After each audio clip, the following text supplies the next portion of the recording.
Until 50 years ago, London was the centre of a vast shipping network with trade connections to ports right across the globe. Way back in Elizabethan times, sailors following the intrepid explorers Francis Drake and Walter Raleigh developed trade with Russia, the Americas and the East. And as a result, London became wealthy on a tide of sugar, spices and silk. As a result, London was able to become a city of international stature and a centre for finance and shipping. Prosperity helped the city to grow, not just along the river with docks and warehouses, but in the financial heart. Places like the Royal Exchange and Lloyd's of London were built thanks to wealth generated by the port.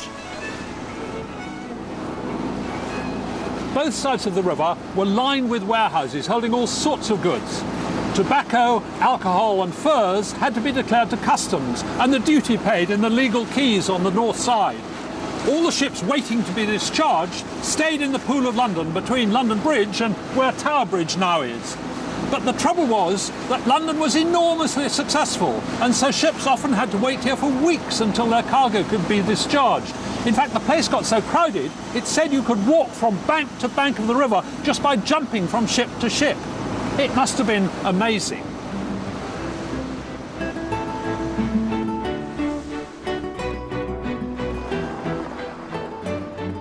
This area may look respectable and law-abiding now, but in its day, Wapping and Ratcliffe were at the heart of a rather seedy sailor town. You can get a feel for what things would have been like down at the museum in Docklands. The streets were probably a bit like this one. Dark, narrow, twisting, smelly, lined with pubs and brothels and the sort of shops that sell things that sailors want. Food, for example, and chandlers with ropes, that sort of stuff. And of course they were full of thieves and vagabonds and people ready to prey on drunken and unsuspecting sailors. In fact, I think maybe I better scarper before I get my wallet nicked. Just imagine dozens of ships anchored here for days, even for weeks, and laden with the most delectable goodies, an absolute magnet for rival gangs of criminals. The criminals who were caught were hanged at Execution Dock, just along here somewhere, and then their bodies would be placed in an iron cage against the wall and left there for 3 tides to wash over them as a warning to others. It didn't seem to do much good though, because in 1797 a chap called Patrick Colquhoun calculated that £500,000 worth of stuff was stolen every year. That's about, say, 40 million in today's values. So he and a group of ship owners campaigned for the construction of enclosed docks. The Thames had been overcrowded for far too long. Enclosed docks had been needed in London for around 100 years, but the various companies of porters, lightermen and watermen who carried cargoes off vessels had always blocked any proposals for enclosed docks in order to protect their livelihoods. Rival ports like Liverpool, that had already modernised, were way ahead of London. This is West India Dock, completed in 1802 on the open fields of the Isle of Dogs. And when it was finished, this huge warehouse was the largest brick building in the world. On this side is the Northern Import Dock. The ships would come in here to discharge their cargo. And when they'd done that, they went through to the Southern Export Dock over there to load up again for their next trip. The huge advance was that they didn't have to go and wait weeks and weeks in town to be checked by customs and excise. All the checks could be done here on the spot, which speeded up the whole process enormously until it wasn't long before they could get through 500 ships in the year. The dock was open solely for the trade of the West India Merchants Company, who had cannily won a 21-year monopoly on catering to all ships carrying cargoes from the West Indies. The warehouses were soon full of sugar, rum, tobacco and coffee. Dockers who carried sacks of cane sugar ended up with badly scratched and bleeding backs from the coarse sugar. Bags were washed, hung out to dry and then reused. As a result, the area became known as Blood Alley. Barrels played a huge role in transporting all manner of liquids, but they needed constant maintenance and repair. This was the job of the dock coopers. Now, John here, you're a cooper, is that right? Yes, yeah. Hogsheads, tuns and puncheons, what are they? Pipes, all cast, they're all wooden cast. Different sizes of Different barrels. sizes. This is oak, yes? And then you've got iron hoops around it, which are just to hold all the staves together. That's right. Yeah. And this is called the head. That's right. Okay. Yeah. So, and what? Hammer and driver. A driver. Yeah. Okay. Show me what you're going to do. I'm going to stand back a bit, and then in a minute I'll ask whether I can have a go. But I want to see how you do it first. Well, that was easy enough. That's it. Well, it's dried out, the timber. Ah, I see. Okay. So it ought to be damp, ought it? It's still a bit green or something. In the vaults, all the casks of wine and spirit, the atmosphere's correct. Right. So it stays lovely and cool. And Right. It's handsome for Right. cask, you know. If you had a cask in the sun, even though if it had something in it, whiskey, it would start to drive out and leak. You'd see the staves, especially on the top, where Right. it was laying down, Right. where the sun's belting down. Right. Sometimes we've had ships, loads of sherry come from Spain, where the casks have been out in Spain on the quay, Yeah. and when they've come over, they've been as slack as anything. And when they come off the ship, litres everywhere. There's the coopers running up where they've been out in the sun. Out in Yes. Spain Yes. for 3 or 4 okay. days, you know. Now, do you think I can do this one? Yeah, cool. Go on then. Yeah. So my hammer and my driver, That's it. and go under the. That's it. Yeah. Anywhere there? Yeah, you got it. It's not moving. Well, come round. Oh yes, it is moving. It's just moving a bit. Yeah, you're ahead on it. Hey, I did something useful. You got Well, moderately useful. So you're actually pushing the staves out a bit. That's right. To get the head out the groove. Right. So now this would all fall apart if we hadn't got any hoops on. That's right. Yeah. The wood of this barrel has dried out and the staves have become quite slack. It needs maintenance, so John is tightening up the iron bands before fixing them back into place. Now, how do you show the customs man what's in it? We have to knock the bung out. and How? Hang on a sec, it's jammed in there. We use a wooden flogger. A wooden flogger. Yeah. I'm standing well back. You've got to be very careful because if you hit it a bit too hard, the stave could crack. But Hey, that's amazing. And you just wallop it and it pushes the Yeah. bung out. The customs men would take a sample of the liquid to verify what it was, and also used special gauging instruments to measure the dimensions of the barrel. Afterwards, the barrels would be resealed. A piece of sackcloth was placed over the hole before the bung was replaced to give a nice tight fit. Did you ever have a taste of the contents? you mean the liquid? Yeah. Well, can I say this? Liquid was one thing in the Port of London was flowing. That's the perks of the job, isn't it? I don't need to say no more, need I? You don't need to say any more indeed. Do I? Thank you very much. Thanks. Cheers. Just like today, customs officers were sharp on scrutinising everything that came through the port, and they had all manner of devices for doing so. When somebody imported loose cargo in sacks like this, the customs officers would want to make sure there wasn't any contraband hidden there, say a box of tobacco or a bottle of brandy or something like that. So he would produce his rummage stick and he would go, no, sorry, no brandy in there. Soon, other companies started to get in on the act and built their own docks, complete with hard bargain-for monopolies. Wine and brandy came into the London docks in Wapping. Timber from Scandinavia and the Baltic was unloaded at the Surrey commercial docks near Rotherhithe, while the East India docks in Blackwall catered for the trade in tea, spices and silks.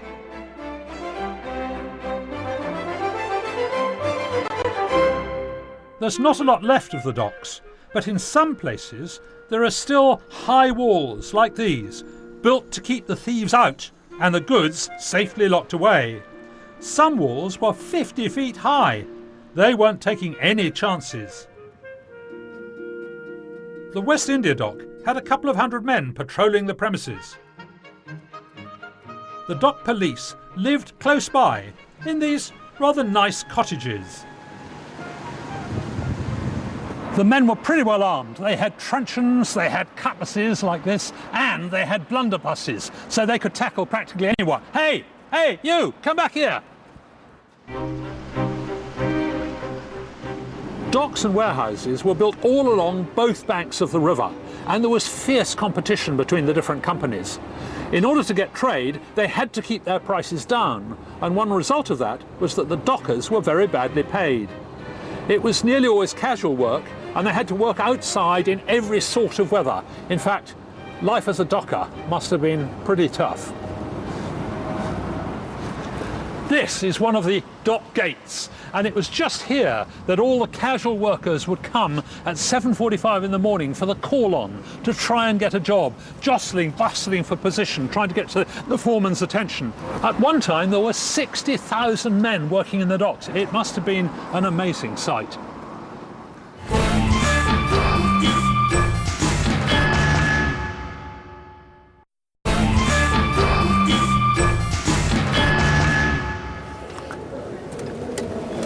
There you are. I've come here to the Royal Observatory at Greenwich to witness a rather curious thing. You see that red ball up there? It looks like a sort of lolly on a stick. But that was in fact the world's first accurate public timepiece, and it turned out to be absolutely vital for the shipping business. It doesn't look much like a clock, and in fact it tells the time only once every day. But this is how it works. At exactly 5 minutes to 1, the red ball goes halfway up the stick. At exactly 2 minutes to 1, it goes up to the top. And at the point of 1 o'clock, it comes down again. It's very, very simple. There it goes. It's on its way up to the very top, so that means it's exactly 2 minutes to 1. It can't be long now. Very close to 1 o'clock.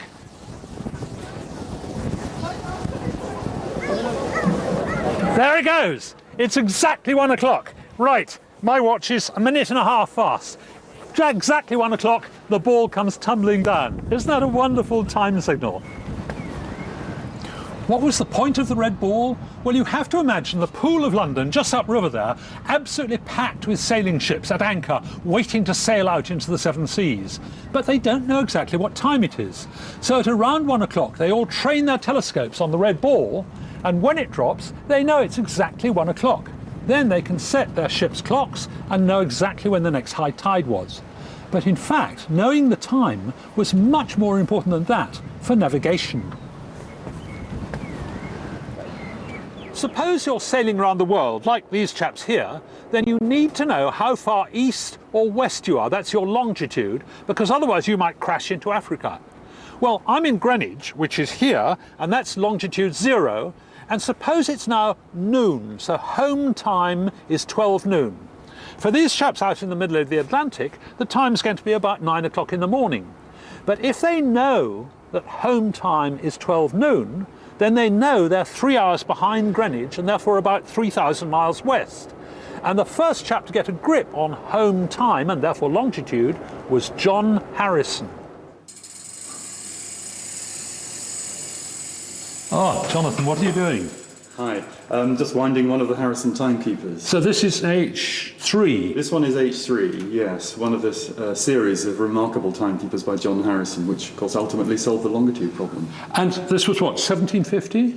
This one was actually started in 1740 and finished just before 1760. It's quite complicated. Like the earlier ones, he couldn't use a pendulum, could he? Because that wouldn't work at sea. That's right, but these large timekeepers were based on pendulum clocks. Harrison obviously had to decide first of all where he would start with his marine timekeepers, and he looked first at clocks and watches and decided which way to go. Watches at that time in the 1720s were hopelessly inaccurate things, but pendulum clocks were very accurate. So the logical thing to do was to start large. Obviously you can't take a pendulum to sea because it would just sort of crash around. So instead of a pendulum, Harrison fitted oscillating balance wheels. This is in H3 and H1 balance bars.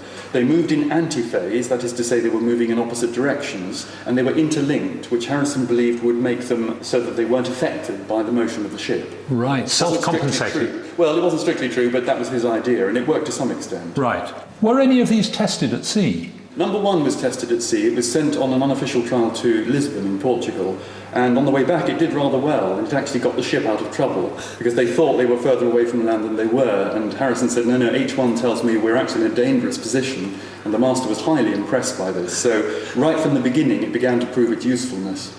This wasn't the ultimate, was it? Absolutely, because of course although it was 19 years, this was not what sold it. It was H4 that did the business. This is H4, this is the ultimate, yes? This is Harrison's 4th timekeeper, yes. We call it the Mona Lisa of watches. It's not only the first practical marine chronometer, this was the first of all precision watches. So did this watch actually save lives? What it led to certainly did, because this was the precursor of the modern marine chronometer, which went on to save thousands of lives and millions of tons of valuable cargo, certainly. So this must be, well, the most important watch ever made. I think it certainly counts for that, absolutely. Harrison's invention was a hugely important breakthrough for navigation. The danger of running aground was reduced, but life at sea was still a dangerous business. It's hard to imagine, but a couple of hundred years ago, the whole river here would have been heaving with ships. And of course, every now and then people fell off and drowned. And so they needed lifeboats. Now, the chap who really knows about lifeboats is Simon Stevens here, who's curator of the ship model and boat collection at the National Maritime Museum. Okay, so you know everything. What? When did they start thinking about lifeboats? Well, the idea came about in the late 18th century because there was a huge loss of life off of the coasts around the UK within spitting distance of the land, and people on the land were getting so frustrated that they couldn't rescue these poor souls, so they got together to form life-saving communities or societies for which they needed life-saving or lifeboats to do their work. Right. Who actually invented the lifeboat? The idea of making a boat sufficiently buoyant to be able to save life had been around since about 1785. For instance, there was a chap called Lionel Luking, who was a London coach builder by trade at Longacre. He actually added buoyancy cases to a boat to make it unemergible, as he called it. Now, Simon, I brought along my own lifeboat here. Yeah. Tell me about the important features of it. Right. The most important features of the lifeboat at this date are these end air cases, bow and stern. These have got to be sealed units so that the air can't rush out, and they're full of buoyant materials such as cork. Okay. Now, the whole idea of these end cases is that when the boat is upset, it raises the boat and makes it unstable in the water. Ah. Now, you'll notice here also that there's some heavy metal objects inside ballast the hull. Ballast, exactly. And this would have been on the outside or the underside of the keel, so that when the boat was upturned... So if it goes up that way... it would make it completely unstable. Then it's going to be very unstable, and it'll swing back and again. It should swing back. So it should be self-righting. Do you predict, when I put this in the water, is it going to float? It looks to me like it will float, certainly. This is a tense moment. 1, 2, 3... Ah! It's floating! It's floating. Now, every time a lifeboat was built, they had to do these tests. The RLNI insisted that buoyancy tests were done so that the boat floated. On every boat? On every boat, and that they were self-righted as well. That was self-righting principle. Where did they do the tests? They did them on the Thames. Right here in the river? On the yards that built them, absolutely. Oh, wonderful. Mainly. Yeah. OK, so now you're saying if I turn it over, it's going to turn itself up the right way up again? In theory, it should do, yes. OK, so now I'm going to turn her right over. Now, she's now resting on those air cases, which is lifting the whole of the hull up. Right. And the ballast is high, making the whole of the hull unstable. So you reckon she'll turn herself the right way up? Well, yes, I think it will. There you go. Ah! Look at that. That is... Bingo. That's very impressive. I'm just going to do that again to prove there was no trick, nothing up my sleeve. I'm going to turn it the wrong way up. OK, 1, 2, 3, go. There we are. That's very impressive. See? So it's the combination then of the high up air tanks here and the heavy ballast on the underside of the keel, down below. The keel. So when it's overturned, it's completely unstable. And you can imagine this in a rough sea. It just wouldn't stay up the wrong way for very long at all. Brilliant. Thank you very much indeed. That's wonderful. At one time, up to 90% of Britain's lifeboats were made in London stockyards. And to this day, all lifeboats have to follow this self-righting principle. As vessels got bigger and steamships slowly took over, the old upriver docks were too small, and trade moved further downstream. There's not a lot left of the old docks now. However, there is one company that is still bringing in cargo up the Thames. Here on the marshes of East London in the late 1800s, 2 sugar refineries were opened. One by a grocer called Henry Tate, and the other by a cooper and shipowner called Abram Lyle. By 1921, the two companies had merged to form Tate and Lyle, and they're still here at Silvertown. What's more, they still bring in the raw sugar by ship up the Thames and unload direct into the refinery. This is how the raw sugar arrives on the banks of the Thames. It's just loose in the holds of this ship. This is the Doxa, and she's come from Jamaica, and she carried originally 24,000 tonnes of raw sugar. And it's picked out of the holds, look, with a grab, chunk by chunk, until they've taken all 24,000 tonnes. It's going to take 5 days to unload the whole ship, and the grab goes over and tips the whole lot into that hopper, and from the hopper it goes down onto this conveyor belt, and here you see the raw sugar going straight into the factory to be refined. This is their sugar mountain. This place holds nearly 70,000 tonnes of raw sugar, and at the moment there's, well, maybe nearly 20,000 tonnes in there.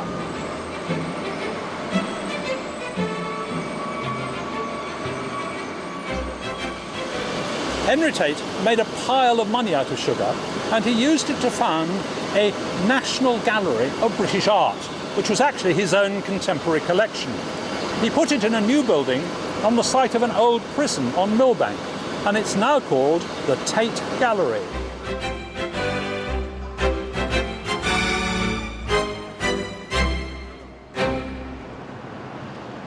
Everything changed when containers came along, because the container ships were so massive they simply couldn't fit in the docks upstream. So the whole port effectively moved downstream to Tilbury and Gravesend. Meanwhile, old warehouses have been revamped and turned into posh apartments. The docks have become marinas, and Canary Wharf, which is where we used to unload fruit and veg from the Canary Islands, is now nothing to do with that anymore. It's become the home of high finance and banks.